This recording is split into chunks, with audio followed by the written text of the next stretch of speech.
Hello everyone and welcome back to the Military Update channel.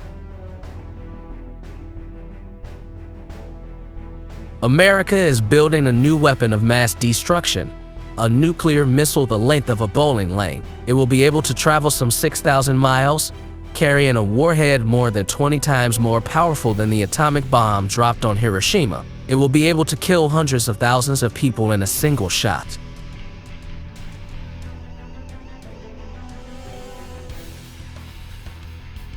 The U.S. Air Force plans to order more than 600 of them. On September 8th, the Air Force gave the defense company Northrop Grumman an initial contract of $13.30 billion to begin engineering and manufacturing the missile.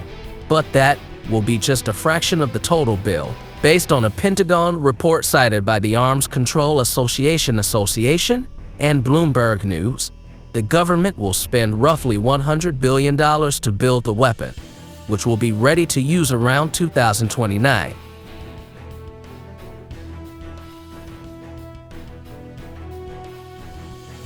To put that price tag in perspective, $100 billion could pay 1.24 million elementary school teachers' salaries for a year, provide 2.84 million four-year university scholarships, or cover 3.3 million hospital stays for COVID-19 patients. It's enough to build a massive mechanical wall to protect New York City from sea level rise. It's enough to get to Mars.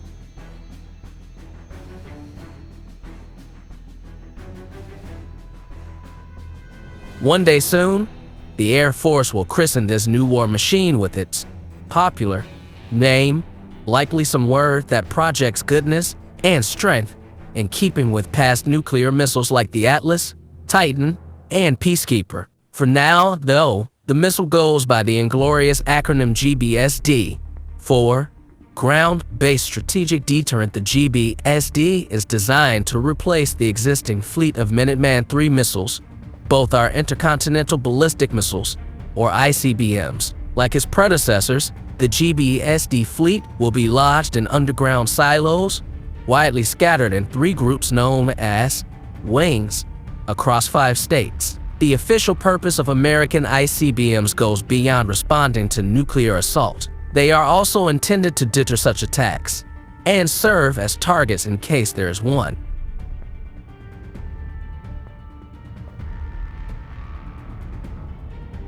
Under the theory of deterrence, America's nuclear arsenal, currently made up of 3,800 warheads, sends a message to other nuclear-armed countries. It relates to the enemy that U.S. retaliation would be so awful, it had better not attack in the first place. Many consider American deterrence a success, pointing to the fact that no country has ever attacked the United States with nuclear weapons. This argument relies on the same faulty logic Ernie used when he told Bert he had a banana in his ear to keep the alligators away.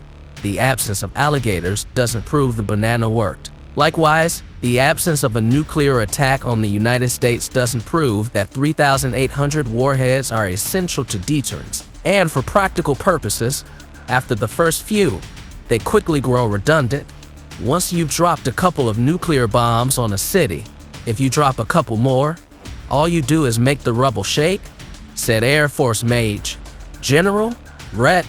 Robert Lodeff, a bulletin science and security board member who, early in his career, commanded a unit of short-range nuclear weapons in West Germany.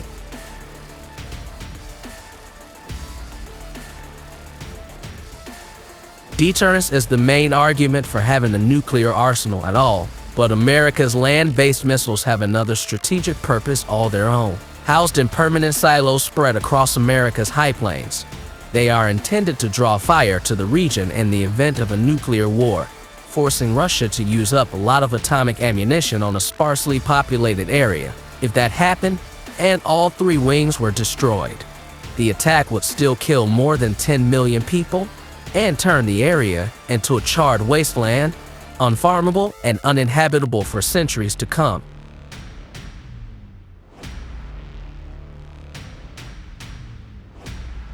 The GBSD's detractors include longtime peace activists, as you'd expect, but many of the missile's critics are former military leaders, and their criticism has to do with those immovable silos relative to nuclear missiles on submarines, which can slink around undetected, and nuclear bombs on airplanes, the two other legs of the nuclear triad. In defense jargon, America's land-based nuclear missiles are easy marks.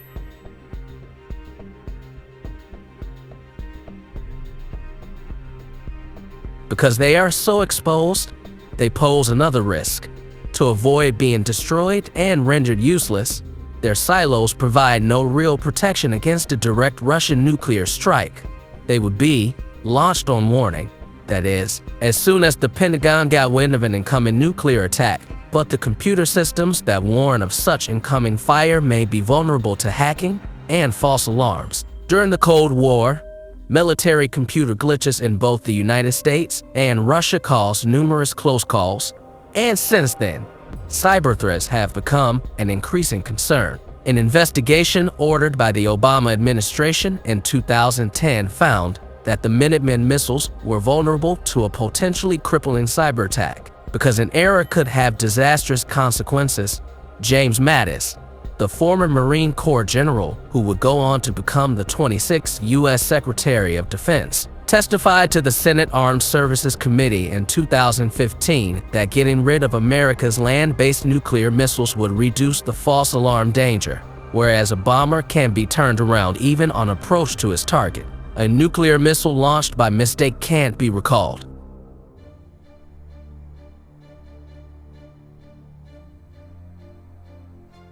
William J. Perry, Secretary of Defense during the Clinton administration, and the chair of the Bulletin's board of sponsors, argued in 2016 that we simply do not need to rebuild all of the weapons we had during the Cold War, and singled out the GBSD as unnecessary. Replacing America's land-based nuclear missiles, he wrote, will crowd out the funding needed to sustain the competitive edge of our conventional forces and to build the capabilities needed to deal with terrorism and cyber attacks.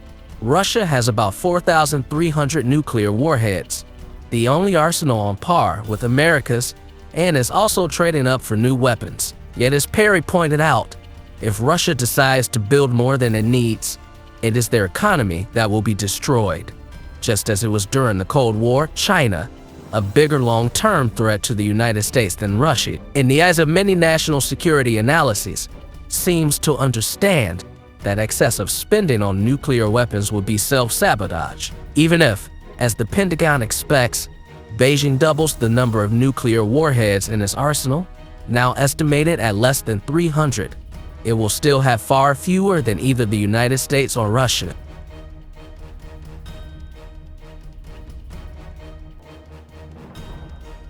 For many, and perhaps most Americans, nuclear weapons are out of sight and mind. That $100 billion to replace machines that would, if ever used, kill civilians on a mass scale, and possibly end human civilization is just another forgotten subscription on auto-renew.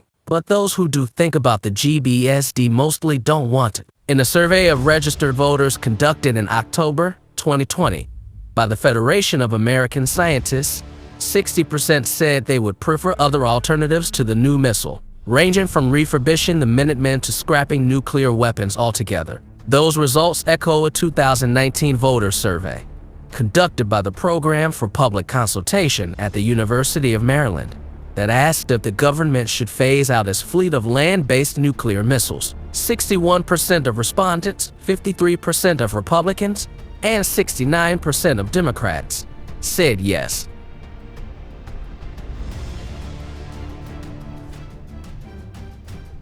Which all leads to one question.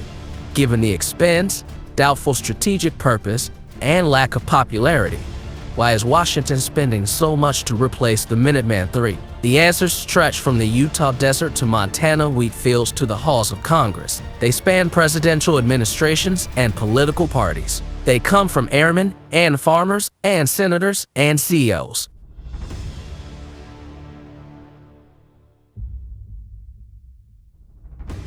The reasons for the GBSD are historical, political, and to a significant extent economic. In a country where safety net programs are limited and health insurance is a patchwork, and where unemployment remains at nearly double the pre-pandemic rate. Many people in the states where the new missile will be built and based see it as a lifeline.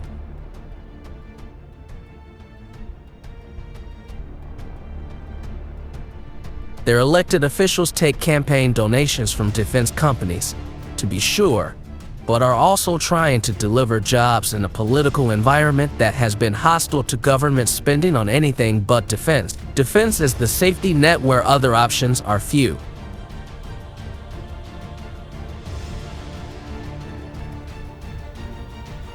A lot of people, even some of those whose livelihoods depend on them, would like to see the number of nuclear weapons gradually reduced until they're gone. The United States stands no chance of making them disappear, though, until more people understand why they happen and how little some nuclear weapons programs have to do with national defense.